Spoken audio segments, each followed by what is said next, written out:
ആരോപണ വിധേയരായവരും 3 തവണയിലധികം മത്സരിച്ചവരും മാറി നിൽക്കണമെന്നാവശ്യപ്പെട്ട യൂത്ത് കോൺഗ്രസ് നേതാക്കളുടെ ഫേസ്ബുക്ക് കൂട്ടായ്മ. റിവൈവ് കോൺഗ്രസ് എന്ന പേരിലാണ് കൂട്ടായ്മ. നാളെ KPCC തെരഞ്ഞെടുപ്പ് സമിതി ചേരാനിരിക്കെയാണ് യുവ നേതാക്കൾ കലാപക്കൊടി ഉയർത്തുന്നത്.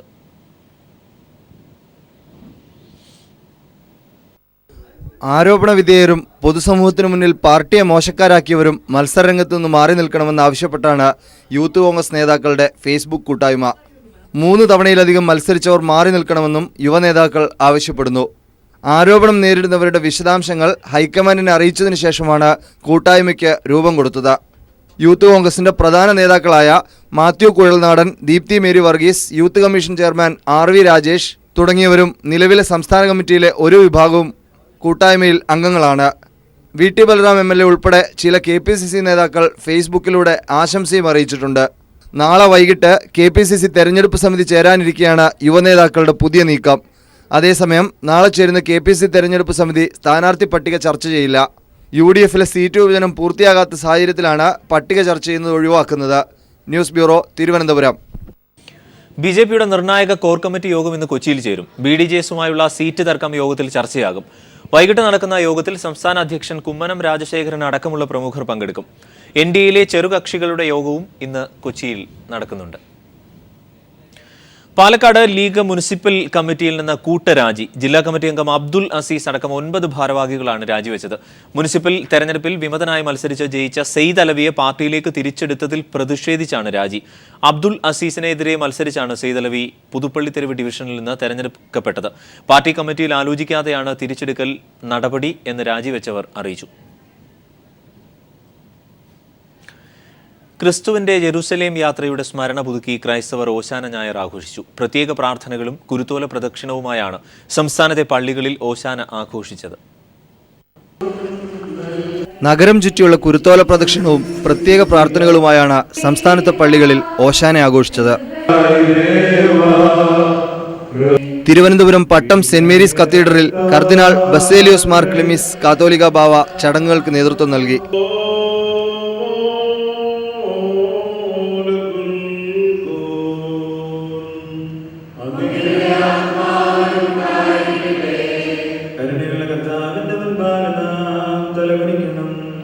പാളയം സെന്റ് ജോസഫ് മെട്രോപൊളിറ്റൻ കത്തീഡ്രലിൽ ലത്തീൻ അതിരൂപത archbishop doctor M Soosapakiam ചടങ്ങുകൾക്ക് നേതൃത്വം നൽകി. കരിങ്ങാച്ചിറ സെന്റ് ജോർജ് യാക്കോബായ പള്ളിയിലെ ചടങ്ങുകൾക്ക് ഭദ്രാസനാധിപൻ Joseph Mor Gregorios, saint Mary's ബസിലിക്കയിലെ ചടങ്ങുകൾക്ക് മേജർ ആർച്ച് ബിഷപ്പ് ജോർജ് ആലഞ്ചേരിയും നേതൃത്വം നൽകി. കോഴിക്കോട് ദേവമാതാ കത്തീഡ്രലിൽ ബിഷപ്പ് വർഗീസ് ചക്കാലക്കലാണ് ചടങ്ങുകൾക്ക് നേതൃത്വം നൽകിയത്. ക്രിസ്തുവിന്റെ പീഡാനുഭവ ഓർമ്മകൾ പുതുക്കുന്ന വിശുദ്ധ വാരാചരണത്തിനും ഇതോടെ തുടക്കമായി. വിവിധ ബ്യൂറോകൾക്കൊപ്പം ന്യൂസ് ബ്യൂറോ, തിരുവനന്തപുരം. ദേശീയ സ്കൂൾ കായികമേളയിലെ മെഡൽ ജേതാക്കളെ സംസ്ഥാന സർക്കാർ വഞ്ചിക്കുന്നു. കായിക താരങ്ങൾക്കും പരിശീലകർക്കുമുള്ള കുടിശ്ശിക ഇതുവരെ നൽകിയില്ല. കഴിഞ്ഞ 3 വർഷത്തെ 1,75 ലക്ഷം രൂപ കുടിശ്ശിക നൽകാൻ ഫണ്ടില്ല എന്നാണ് സർക്കാരിന്റെ മറുപടി.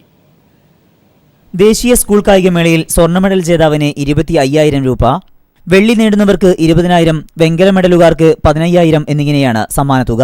കഴിഞ്ഞ 3 വർഷത്തിനിടയിൽ 883 താരങ്ങൾക്കായി സർക്കാർ നൽകാനുള്ള കുടിശ്ശിക 1,70,30,000 രൂപയാണ്. കൂടാതെ പരിശീലകർക്കും കുടിശ്ശിക നൽകാനുണ്ട്. 90 പേർക്കായി 4,50,000 രൂപയാണ് നൽകാനുള്ളതെന്ന് വിവരാവകാശ പ്രവർത്തകൻ രാജു വാഴക്കാലയ്ക്ക് ലഭിച്ച രേഖകൾ വ്യക്തമാക്കുന്നു. സാമ്പത്തികമായി പിന്നോക്കം നിൽക്കുന്ന നിരവധി താരങ്ങൾക്ക് സർക്കാരിന്റെ നിലപാട് ഏറെ പ്രതിസന്ധിയാണ് സൃഷ്ടിക്കുക. വളർന്നു വരുന്ന കായിക താരങ്ങളോട് ഈ സംസ്ഥാന സർക്കാർ കാണിക്കുന്ന അവഗണനയാണ് നമുക്ക് ഈ രേഖകളിൽ നിന്ന് മനസ്സിലാക്കുന്നത്. എന്തായാലും എത്രയും പെട്ടെന്ന് ഇവർക്ക് നൽകാനുള്ള തുക എത്രയും പെട്ടെന്ന് നൽകി അവരെ വളർന്നു വരുന്ന കായിക താരങ്ങളെ മുൻപന്തിയിലേക്ക് കൊണ്ടുവരണമെന്നാണ് പറയാനുള്ളത്. കഴിഞ്ഞ ദേശീയ സ്കൂൾ കായികമേളയിലും ചരിത്ര നേട്ടത്തോടെ തുടർച്ചയായ 19ാം കിരീടം കേരള താരങ്ങൾ സ്വന്തമാക്കിയിരുന്നു. എന്നാൽ ഇത്തരം നേട്ടങ്ങൾക്ക് പ്രയത്നിച്ച താരങ്ങൾക്കും പരിശീലകർക്കും ഫണ്ടില്ലാത്തതിനാൽ പണം നൽകാനാകില്ലെന്നാണ് പൊതുവിദ്യാഭ്യാസ ഡയറക്ടറുടെ ഓഫീസിൽ നിന്നുമുള്ള മറുപടി. സമീർ വഴങ്ങോട്, കൊച്ചി. പീപ്പിൾ ഇംപാക്ട് വിവരാവകാശ നിയമന അട്ടിമറിയെക്കുറിച്ച് പൊതുഭരണ വകുപ്പിനോട് വിവരാവകാശ കമ്മീഷണർ വിശദീകരണം തേടി. പീപ്പിൾ വാർത്തയെ തുടർന്ന് അട്ടിമറിയെക്കുറിച്ച് അന്വേഷിക്കണമെന്നാവശ്യപ്പെട്ട് VS അച്യുതാനന്ദൻ നൽകിയ പരാതിയിലാണ് നടപടി. ഈ സാഹചര്യത്തിൽ അടുത്ത മന്ത്രിസഭായോഗം ഇക്കാര്യം ചർച്ച ചെയ്യുമെന്ന് മുഖ്യമന്ത്രി അറിയിച്ചു. മുഖ്യമന്ത്രിക്കും മന്ത്രിമാർക്കുമെതിരെയുള്ള വിജിലൻസ് അന്വേഷണ വിവരങ്ങൾ വിവരാവകാശ നിയമത്തിന്റെ പരിധിയിൽ നിന്ന് ഒഴിവാക്കി സർക്കാർ ഉത്തരവിറക്കിയ വാർത്ത പീപ്പിൾ ടിവിയാണ് പുറത്തുവിട്ടത്. സംഭവത്തിൽ പ്രതിപക്ഷ നേതാവ് VS അച്യുതാനന്ദൻ മുഖ്യ വിവരാവകാശ കമ്മീഷണർ സിബി മാത്യൂസിന് പരാതി നൽകിയിരുന്നു. വിവരാവകാശ നിയമത്തിലെ വ്യവസ്ഥകൾക്ക് വിരുദ്ധമായ സർക്കാർ ഉത്തരവ് സംബന്ധിച്ച് അന്വേഷിക്കണമെന്നും നിയമവിരുദ്ധമായ ഉത്തരവ് പിൻവലിക്കാൻ സർക്കാരിനോട് നിർദ്ദേശിക്കണമെന്നും ആവശ്യപ്പെട്ടായിരുന്നു പരാതി.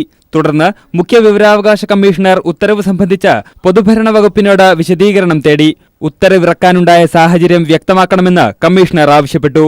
അതേസമയം വിവാദ ഉത്തരവിനെതിരെ KPCC അധ്യക്ഷൻ VM സുധീരനും രംഗത്തെത്തി. ഉത്തരവ് പിൻവലിക്കാൻ മുഖ്യമന്ത്രിയോട് സുധീരൻ ആവശ്യപ്പെട്ടു. 2016 ജനുവരി 27-നാണ് വിജിലൻസിലെ ടോപ്പ് സീക്രട്ട് വിഭാഗത്തെ വിവരാവകാശ നിയമത്തിന്റെ പരിധിയിൽ നിന്നൊഴിവാക്കി പൊതുഭരണ വകുപ്പ് ഉത്തരവിറക്കിയത്. ഇതിനു മുന്നോടിയായി മുഖ്യമന്ത്രി, മന്ത്രിമാർ, മുൻ മുഖ്യമന്ത്രിമാർ, മുൻ മന്ത്രിമാർ, MLA-മാർ, MP-മാർ, IAS ഉദ്യോഗസ്ഥർ തുടങ്ങിയവരുടെ കേസുകൾ ടോപ്പ് സീക്രട്ട് വിഭാഗത്തിലേക്ക് മാറ്റി വിജിലൻസും ഉത്തരവിറക്കിയിരുന്നു. ജിതിൻ ചന്ദ്രൻ, തിരുവനന്തപുരം. കലാഭവൻ മണിയുടെ മരണവുമായി ബന്ധപ്പെട്ട അന്വേഷണം പുതിയ വഴിത്തിരിവിലേക്ക്. പാടിയിൽ നടന്ന മദ്യസൽക്കാരത്തിനിടെ കീടനാശിനി ക്ലോറോപെരിഫോസ് മണിയുടെ ശരീരത്തിൽ എത്തിയിട്ടില്ല എന്ന നിഗമനത്തിൽ അന്വേഷണ സംഘം. അതേസമയം മണിയുടെ സഹായികളുടെ ബാങ്ക് അക്കൗണ്ടുകൾ പരിശോധിക്കാനും തീരുമാനമായിട്ടുണ്ട്. ക്രൈംബ്രാഞ്ച് SP ഉണ്ണിരാജ പാടിയിലെത്തി പരിശോധന നടത്തി. വിവരങ്ങളുമായി ഞങ്ങളുടെ പ്രതിനിധി CG ദിൽജിത്ത് ചേരുന്നു. ദിൽജിത്ത്, നിർണായകമായ ചില സൂചനകളാണ് ലഭിക്കുന്നത്. പ്രത്യേകിച്ച് പുലർച്ചെയാണ് മണിയുടെ ശരീരത്തിൽ ഈ വിഷാംശം എത്തിയിട്ടുള്ളത് എന്നാണൊന്ന്. 2, ഈ ചികിത്സയിൽ പിഴവുണ്ടായിട്ടുണ്ട് എന്ന് നിലവിൽ കരുതുന്നു. അങ്ങനെ ഒരു സംശയത്തിലേക്ക് പോലീസിനെ എത്തിക്കാനുള്ള സാഹചര്യം എന്താണ്?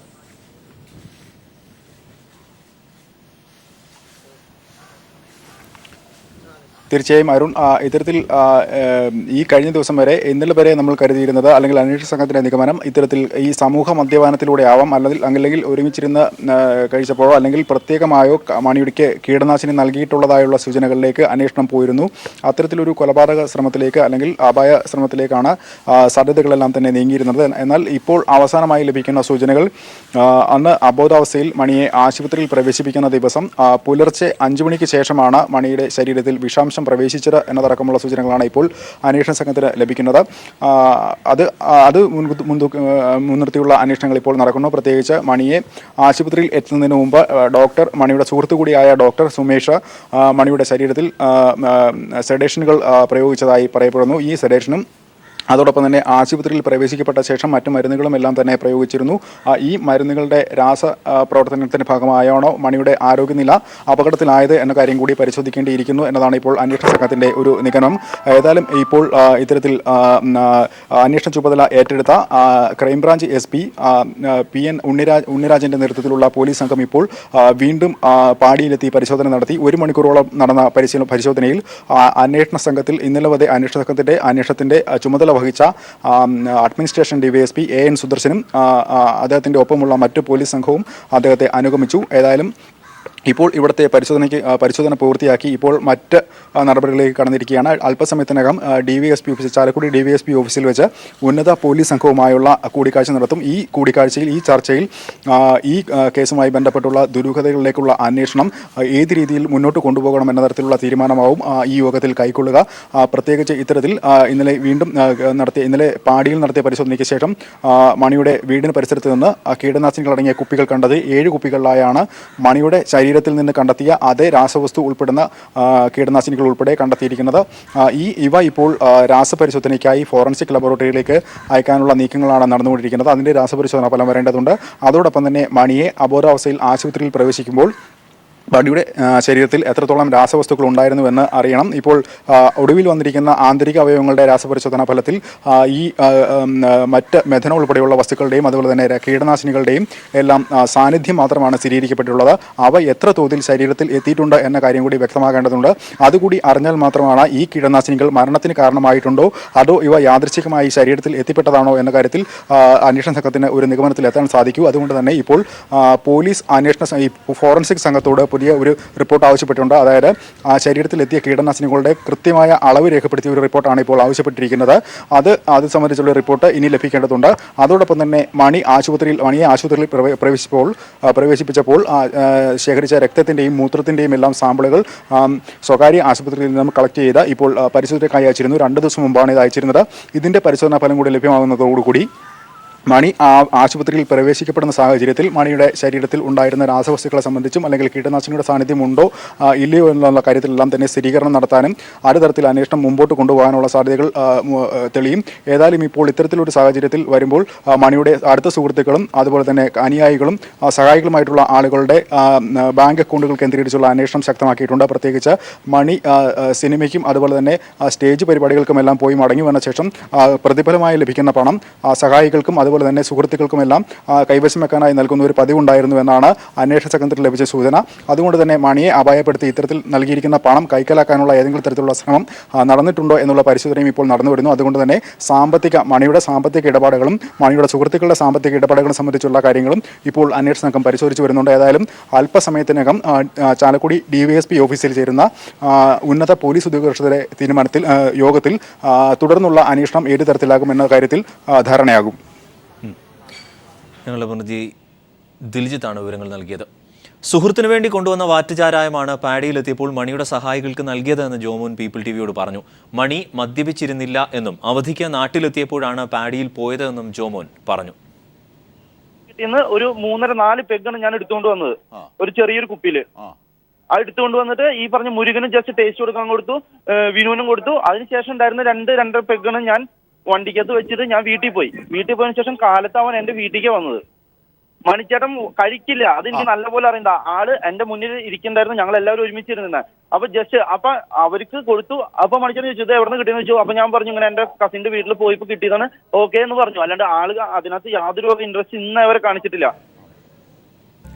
EMS ദിനാചരണത്തിന്റെ ഭാഗമായി എറണാകുളം EMS സാംസ്കാരിക കേന്ദ്രം സംഘടിപ്പിച്ച EMS അനുസ്മരണം CPIM നേതാവ് MM ലോറൻസ് ഉദ്ഘാടനം ചെയ്തു.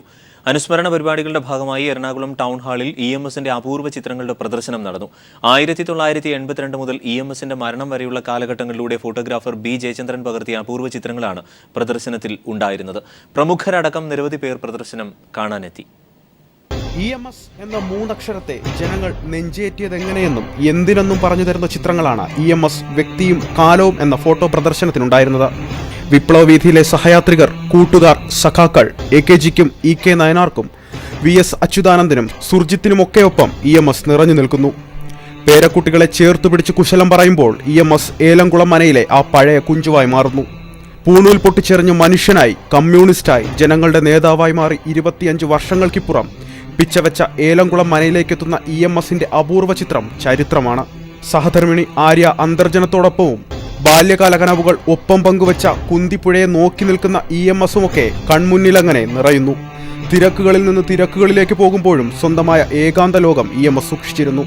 പഠനങ്ങളുടെ ഈ ലോകത്തു നിന്നുമാണ് തന്ത്രങ്ങളും തത്വങ്ങളും പിറവികൊണ്ടത്. അത്തരത്തിലെ ഒരു ട്രെയിൻ യാത്രയും വീണ്ടും പാർട്ടി ജനറൽ സെക്രട്ടറിയായ 13ാം പാർട്ടി കോൺഗ്രസും സെക്രട്ടറി സ്ഥാനമൊഴിഞ്ഞ നാട്ടിലേക്ക് തിരിക്കുന്ന മദ്രാസ് പാർട്ടി കോൺഗ്രസിലെ ചിത്രങ്ങളുമൊക്കെ ആ ജീവിതവീഥിയെ കൃത്യമായി അടയാളപ്പെടുത്തുന്നു. CPIM നേതാവ് MM ലോറൻസ് പ്രദർശനം കാണാനെത്തി. EMSും താനും സുശീല ഗോപാലനും ഇരിക്കുന്ന ചിത്രം ലോറൻസ് നോക്കി നിന്നു. തീരം തൊടുന്ന തിരമാലകൾ പോലെ ഇരമ്പിയാർത്ത മനസ്സുള്ള EMS എന്ന ഇതിഹാസം ഒടുവിൽ ചെങ്കൊടി പുതച്ച വിശ്രമിക്കുന്നതുവരെയും ജയചന്ദ്രന്റെ ചിത്രശേഖരത്തിലുണ്ട്. പ്രദർശനത്തെ തുടർന്ന് എറണാകുളം ടൗൺ ഹാൾ അങ്കണത്തിൽ നടന്ന അനുസ്മരണ സമ്മേളനം MM ലോറൻസ് ഉദ്ഘാടനം ചെയ്തു. EMSന്റെ മകൾ EM രാധ, നയനാരുടെ മകൾ ഉഷ പ്രവീൺ, കലാഭവൻ KS പ്രസാദ് തുടങ്ങി നിരവധി പേർ അനുസ്മരണ പരിപാടിയിൽ പങ്കെടുത്തു. അലക്സ് റാം മുഹമ്മദ്, കൊച്ചി.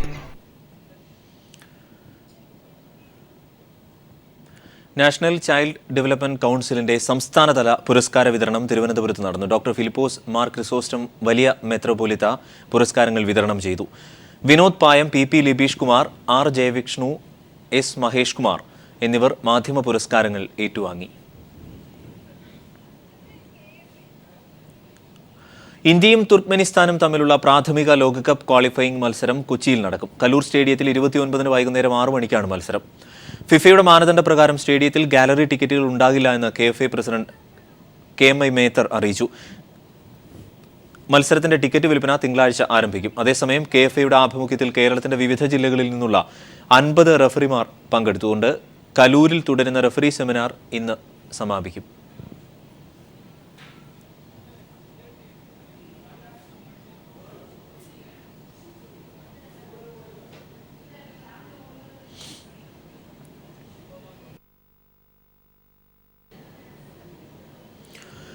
ലോകം നാളെ കണ്ണുനട്ടിരിക്കുന്നത് ക്യൂബയിലെ ഹവാനയിലേക്കാണ്. കാരണം 88 വർഷത്തെ ഒരു ചരിത്രം തിരുത്തപ്പെടുകയാണ്.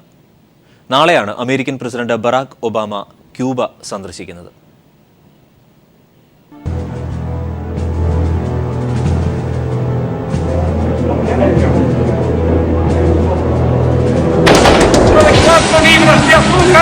ചരിത്രം വഴിമാറുകയാണ്. ഒന്നും രണ്ടുമല്ല, 88 വർഷം പ്രായമായ ചരിത്രം. ക്യൂബ എന്ന പോരാട്ടത്തിന്റെ പ്രതീകമായ ചെറുരാജ്യത്തേക്ക് അമേരിക്കയുടെ പ്രസിഡന്റ് കാലുകുത്തുകയാണ്. ഹവാനയുടെ മണ്ണിലേക്ക് ബറാക് ഒബാമ എത്തുമ്പോൾ പഴയ ശത്രുതയും തങ്ങളോട് ചെയ്തു കൂട്ടിയ ക്രൂരതയും എല്ലാം മറന്ന് ക്യൂബൻ ജനത അദ്ദേഹത്തെ സ്വീകരിക്കാൻ തയ്യാറായി കഴിഞ്ഞു. ഒരുക്കങ്ങളെല്ലാം പൂർത്തിയാണ്.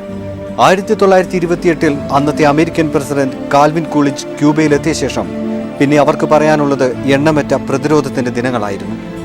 വർഷങ്ങൾ നീണ്ട അമേരിക്കൻ ഉപരോധത്തിന്റെ ഭാഗമായി പട്ടിണിയിലേക്കും കടുത്ത സാമ്പത്തിക അരക്ഷിതാവസ്ഥയിലേക്കും തള്ളിവിടപ്പെട്ടപ്പോഴും ആ ജനത അവരുടെ ജനനായകന് പിന്നിൽ ഉറച്ചുനിന്നു.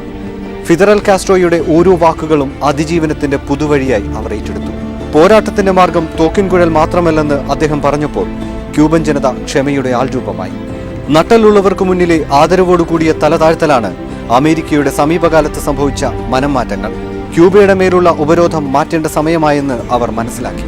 US സമ്മിറ്റിൽ റൗൾ കാസ്ട്രോയുമായി കൂടിക്കാഴ്ച നടത്താനുള്ള ഒബാമയുടെ തീരുമാനം അതിന്റെ തുടക്കമായിരുന്നു. ഇനിയുള്ളത് ഒരുപക്ഷെ ക്യൂബയുടെ നല്ല ദിനങ്ങളാകാം. കൃഷി ഉപജീവന മാർഗമാക്കി മാറ്റിയ ക്യൂബയുടെ ഇനിയുള്ള മുന്നേറ്റങ്ങൾ മറ്റു മേഖലകളിലേക്കും വ്യാപിക്കുമെന്നാണ് ലോകരാഷ്ട്രങ്ങളുടെ കണക്കുകൂട്ടൽ. ചരിത്രപ്രധാനമായ ഈ കൂടിക്കാഴ്ചയിൽ ഇരു രാജ്യങ്ങളും തമ്മിലുള്ള പല പ്രധാന കരാറുകളിലേക്കുമുള്ള വെള്ളി വെളിച്ചവും വീശിയേക്കാം. സന്ദർശനത്തിനിടയിൽ ക്യൂബൻ ജനതയുമായി ഒബാമ സംവദിക്കാനും തീരുമാനമുണ്ടെന്നാണ് സൂചന. അമേരിക്കയ്ക്കും ക്യൂബയ്ക്കുമിടയിലുള്ള മഞ്ഞുരുകുന്നതിനായി ഫ്രാൻസിസ് മാർപ്പാപ്പയുടെ ഇടപെടലുകളാണ് കാരണമായത്. നാളെ ഒബാമ ക്യൂബയിലെത്തുമ്പോൾ ഫിദറൽ കാസ്ട്രോയുടെ ചരിത്ര പ്രാധാന്യമായ വാക്കുകളെ ഒരിക്കൽ കൂടി ഓർക്കാം. ലാറ്റിൻ അമേരിക്കയിൽ ഒരു പോപ്പും കറുത്ത വർഗ്ഗക്കാരനിൽ ഒരു US പ്രസിഡന്റും ഒരു കാലഘട്ടത്തിലെത്തിയാൽ അവർ ഇരുവരും ക്യൂബൻ വിപ്ലവ മണ്ണിലെത്തും. International desk.